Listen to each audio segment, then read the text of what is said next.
नमस्कार मित्रों, मैं हूं आपका अपना दोस्त डीजे डैनी और दिल से स्वागत करता हूं आप सभी का हमारे चैनल डीजे डैनी पर, जहां होती हैं बातें कुछ खास। आज हम आपके लिए लाए हैं भागवत गीता की ऑडियो बुक का 11वां अध्याय, जिसका नाम है विश्वरूप दर्शन योग, सरल और भावपूर्ण हिंदी भाषा में। तो आइए भगवान श्री कृष्ण के दिव्य नाम के स्मरण के साथ आरंभ करते हैं। अध्याय 11 भगवत गीता का 11वां अध्याय विश्वरूप दर्शन योग है। इस अध्याय में अर्जुन कृष्ण को अपने विश्व रूप को प्रकट करने का अनुरोध करते हैं, जो कि सारे विश्वों अथवा संपूर्ण अस्तित्व का स्रोत है। भगवान कृष्ण के शरीर में पूरी सृष्टि को देखने में सक्षम होने के लिए अर्जुन को दिव्य दृष्टि दी जाती है। अर्जुन बोले, केवल मेरे पर कृपा करने के लिए ही आपने जो परम गोपनीय अध्यात्म तत्व जानने का वचन कहा, उससे मेरा यह मोह नष्ट हो गया है। हे कमल नयन, संपूर्ण प्राणियों की उत्पत्ति और प्रलय मैंने विस्तार पूर्वक आपसे ही सुना है और आपका अविनाशी माहात्म्य भी सुना है।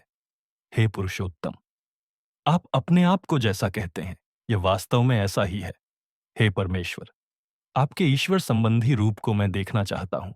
हे प्रभु, मेरे द्वारा आपका वह परम ऐश्वर्य रूप देखा जा सकता है, ऐसा अगर आप मानते हैं तो हे योगेश्वर, आप अपने उस अविनाशी स्वरूप को मुझे दिखा दीजिए। श्री भगवान बोले, हे पृथानंदन, अब मेरे अनेक तरह के अनेक अनेक वर्णों और आकृतियों वाले सैकड़ों हजारों दिव्य रूपों को तू देख। हे भरतवंशोद्भव अर्जुन, तू 12 आदित्यों को, 8 वसुओं को, 11 रुद्रों को और 2 अश्विनी कुमारों को तथा 49 मरुद्गणों को देख, जिनको तूने पहले कभी देखा नहीं। ऐसे बहुत से आश्चर्यजनक रूपों को भी तू देख। हे नींद को जीतने वाले अर्जुन, मेरे इस शरीर के एक देश में चराचर सहित संपूर्ण जगत को अभी देख ले। इसके सिवाय तू और भी जो कुछ देखना चाहता है, वह भी देख ले, परंतु तू अपनी इस आंख से अर्थात चर्म चक्षु से मेरे को देख ही नहीं सकता। इसलिए मैं तुझे दिव्य चक्षु देता हूं, जिससे तू मेरी ईश्वर संबंधी सामर्थ्य को देख। संजय बोले, हे राजन।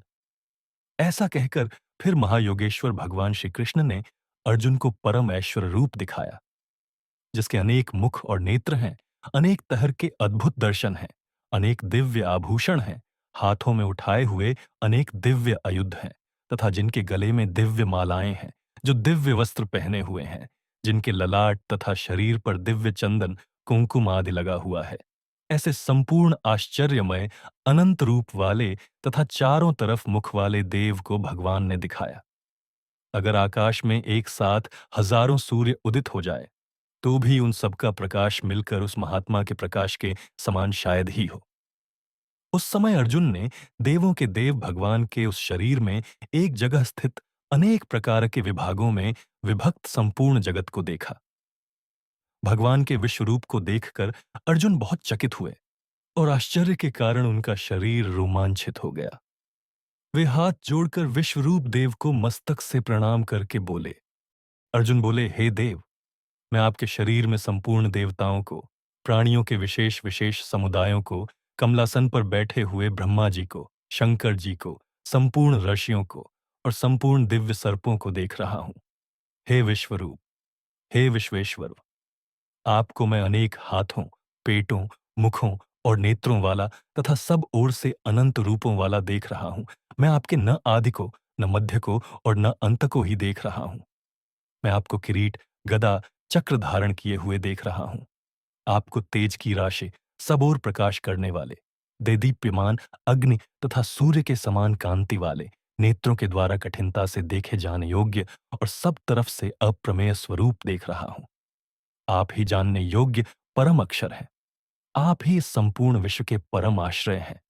आप ही सनातन धर्म के रक्षक हैं और आप ही अविनाशी सनातन पुरुष हैं, ऐसा मैं मानता हूं। आपको मैं आदि, मध्य और अंत से रहित अनंत प्रभावशाली, अनंत भुजाओं वाले, चंद्र और सूर्य रूप नेत्रों वाले, प्रज्वलित अग्नि के समान मुखों वाले और अपने तेज से संसार को संतप्त करते हुए देख रहा हूं। हे महात्मन, यह स्वर्ग और पृथ्वी के बीच का अंतराल और संपूर्ण दिशाएं एक आपसे ही परिपूर्ण है। आपके इस अद्भुत और उग्र रूप को देखकर तीनों लोक व्यथित हो रहे हैं। वे ही देवताओं के समुदाय आप में प्रविष्ट हो रहे हैं।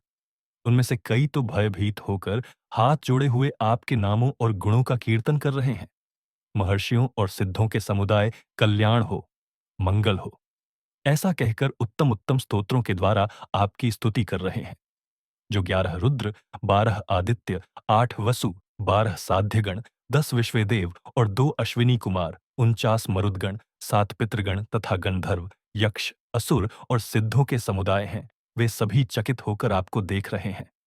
हे महाबाहो, आपके बहुत मुखों और नेत्रों वाले, बहुत भुजाओं, जंघाओं और चरणों वाले, बहुत उदरों वाले, बहुत विकराल दाढ़ों वाले महान रूप को देखकर सब प्राणी व्यथित हो रहे हैं तथा मैं भी व्यथित हो रहा हूं। हे विष्णु, आपके अनेक देदीप्यमान वर्ण हैं। आप आकाश को स्पर्श कर रहे हैं। आपका मुख फैला हुआ है, आपके नेत्र प्रदीप्त और विशाल हैं। ऐसे आपको देखकर भयभीत अंतःकरण वाला मैं धैर्य और शांति को प्राप्त नहीं हो रहा हूं। आपके प्रलय काल की अग्नि के समान प्रज्वलित और दाढ़ों के कारण विकराल मुखों को देखकर मुझे न तो दिशाओं का ज्ञान हो रहा है और न शांति ही मिल रही है। इसलिए हे देवेश, हे जगन निवास, आप प्रसन्न होइए। हमारे मुख्य योद्धाओं के सहित भीष्म, द्रोण और वह कर्ण भी आप में प्रविष्ट हो रहे हैं। राजाओं के समुदायों के सहित धृतराष्ट्र के वे ही सबके सब पुत्र आपके विकराल दाढ़ों के कारण भयंकर मुखों में बड़ी तेजी से प्रविष्ट हो रहे हैं। उनमें से कई एक तो चूर्ण हुए सिरों सहित आपके दांतों के बीच में फंसे हुए दिख रहे हैं। जैसे नदियों के बहुत से झलके प्रवाह स्वाभाविक ही समुद्र के सम्मुख दौड़ते हैं, ऐसे ही वे संसार के महान शूरवीर आपके प्रज्वलित मुखों में प्रवेश कर रहे हैं। जैसे पतंगे मोहवश अपना नाश करने के लिए बड़े वेग से दौड़ते हुए प्रज्वलित अग्नि में प्रविष्ट होते हैं, ऐसे ही ये सब लोग भी मोहवश अपना नाश करने के लिए बड़े वेग से दौड़ते हुए आपके मुखों में प्रविष्ट हो रहे हैं। आप अपने प्रज्वलित मुखों द्वारा संपूर्ण लोकों का ग्रसन करते हुए उन्हें चारों ओर से बार-बार चाट रहे हैं और हे विष्णु, आपका उग्र प्रकाश अपने तेज से संपूर्ण जगत को परिपूर्ण करके सबको तपा रहा है। मुझे यह बताइए कि उग्र रूप वाले आप कौन हैं? हे देवताओं में श्रेष्ठ, आपको नमस्कार हो। आप प्रसन्न होइए। आदिरूप आपको मैं तत्व से जानना चाहता हूं, क्योंकि मैं आपकी प्रवृत्ति को नहीं जानता। श्री भगवान बोले, मैं संपूर्ण लोकों का क्षय करने वाला बढ़ा हुआ काल हूं और इस समय मैं इन सब लोगों का संहार करने के लिए यहां आया हूं। तुम्हारे प्रतिपक्ष में जो योद्धा लोग खड़े हैं, वे सब तुम्हारे युद्ध किए बिना भी नहीं रहेंगे। इसलिए तुम युद्ध के लिए खड़े हो जाओ और यश को प्राप्त करो तथा शत्रुओं को जीतकर धन-धान्य से संपन्न राज्य को भोगो। ये सभी मेरे द्वारा पहले से ही मारे हुए हैं। हे सव्यसाचिन, तुम निमित्त मात्र बन जाओ। द्रोण, भीष्म, जयद्रथ और कर्ण तथा अन्य सभी मेरे द्वारा मारे हुए शूरवीरों को तुम मारो। तुम व्यथा मत करो और युद्ध करो। युद्ध में तुम निःसंदेह वैरियों को जीतोगे। संजय बोले, भगवान केशव का ये वचन सुनकर भय से कंपित हुए। किरीटी अर्जुन हाथ जोड़कर नमस्कार करके और अत्यंत भयभीत होकर फिर प्रणाम करके गदगदम वाणी से भगवान कृष्ण से बोले। अर्जुन बोले, हे अंतर्यामी भगवन, आपके नाम, गुण, लीला का कीर्तन करने से यह संपूर्ण जगत हर्षित हो रहा है और अनुराग को प्राप्त हो रहा है। आपके नाम, गुण आदि के कीर्तन से भयभीत होकर राक्षस लोग दसों दिशाओं में भागते हुए जा रहे हैं और संपूर्ण सिद्धगण आपको नमस्कार कर रहे हैं। यह सब होना उचित ही है।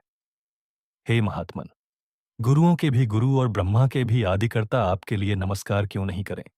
क्योंकि हे अनंत, हे देवेश, हे जगन निवास, आप अक्षर स्वरूप हैं। आप सत भी हैं, असत भी हैं और सत असत से पर भी जो कुछ है वह भी आप ही हैं। आप ही आदिदेव और पुराण पुरुष हैं तथा आप ही इस संसार के परम आश्रय हैं। आप ही सबको जानने वाले, जानने योग्य और परम धाम हैं। हे अनंत रूप, आपसे ही संपूर्ण संसार व्याप्त है। आप ही वायु, यमराज, अग्नि, वरुण, चंद्रमा, दक्ष आदि प्रजापति और प्रपितामह हैं। आपको हजारों बार नमस्कार हो, नमस्कार हो और फिर भी आपको बार-बार नमस्कार हो, नमस्कार हो। हे सर, आपको आगे से भी नमस्कार हो, पीछे से भी नमस्कार हो, सब ओर से ही नमस्कार हो। हे अनंत वीर्य, अमित विक्रम वाले आपने सबको समावृत कर रखा है, अतः सब कुछ आप ही हैं। आपकी महिमा और स्वरूप को न जानते हुए मेरे सखा हैं।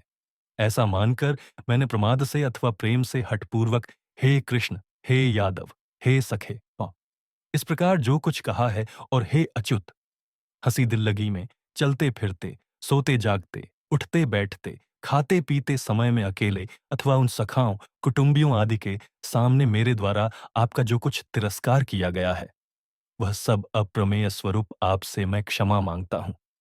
आप ही इस चराचर संसार के पिता हैं। आप ही पूजनीय हैं और आप ही गुरुओं के महान गुरु हैं।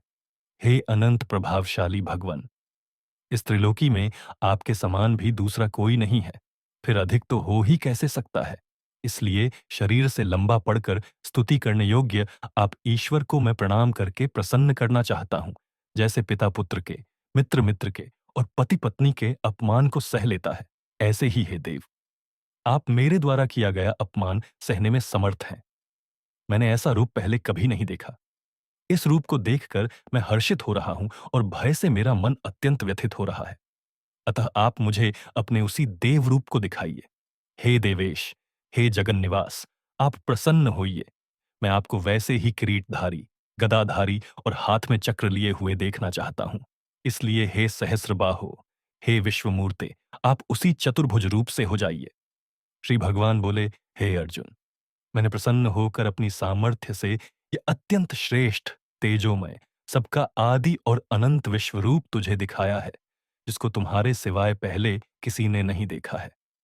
हे कृप्रवीर, मनुष्य लोक में इस प्रकार के विश्वरूप वाला मैं न वेदों के पढ़ने से, न यज्ञों के अनुष्ठान से, न दान से, न उग्र तपों से और न मात्र क्रियाओं से तेरे सिवाय और किसी के द्वारा देखा जाना शक्य हूं। यह इस प्रकार का मेरा घोर रूप देखकर तेरे को व्यथा नहीं होनी चाहिए और मूढ़ भाव भी नहीं होना चाहिए। अब निर्भय और प्रसन्न मन वाला होकर तू फिर उसी मेरे इस रूप को अच्छी तरह देख ले। संजय बोले, वासुदेव भगवान ने अर्जुन से ऐसा कहकर फिर उसी प्रकार से अपना रूप दिखाया और महात्मा श्री कृष्ण ने पुनः सौम्यपु होकर इस भयभीत अर्जुन को आश्वासन दिया। अर्जुन बोले, हे जनार्दन, आपके इस सौम्य मनुष्य रूप को देखकर मैं इस समय स्थिरचित्त हो गया हूं और अपनी स्वाभाविक स्थिति को प्राप्त हो गया हूं। श्री भगवान बोले, मेरा यह जो रूप तुमने देखा है, इसके दर्शन अत्यंत ही दुर्लभ हैं। इस रूप को देखने के लिए देवता भी नित्य लालायित रहते हैं। जिस प्रकार तुमने मुझे देखा है, इस प्रकार का मैं न तो वेदों से, न तप से, न दान से और न यज्ञ से ही देखा जा सकता हूं। परंतु हे शत्रुतापन्न अर्जुन, इस प्रकार मैं अनन्य भक्ति से ही तत्व से जानने में, सगुण रूप से देखने में और प्राप्त करने में शक्य हूं। हे पांडवन, जो मेरे लिए ही कर्म करने वाला, मेरे ही परायण और मेरा ही भक्त है तथा सर्वथा आसक्ति रहित और प्राणिमात्र के साथ निर्वैर है, वह भक्त मेरे को प्राप्त होता है। यहीं पर हमारा यह अध्याय पूर्ण होता है। आशा करता हूं कि ऑडियो बुक आपको पसंद आई होगी। अगर आपने कुछ नया सीखा हो या आपको प्रेरणा मिली हो, तो कृपया इस वीडियो को अपने मित्रों और परिवारजनों के साथ जरूर शेयर करें। साथ ही हमारे चैनल को लाइक करें, शेयर करें और सब्सक्राइब करना न भूलें, ताकि हम इसी तरह भक्ति से भरपूर ऑडियो बुक्स आपके लिए लाते रहें। अब मैं आपसे विदा लेता हूं। अगले अध्याय में फिर मुलाकात होगी। जय श्री कृष्ण।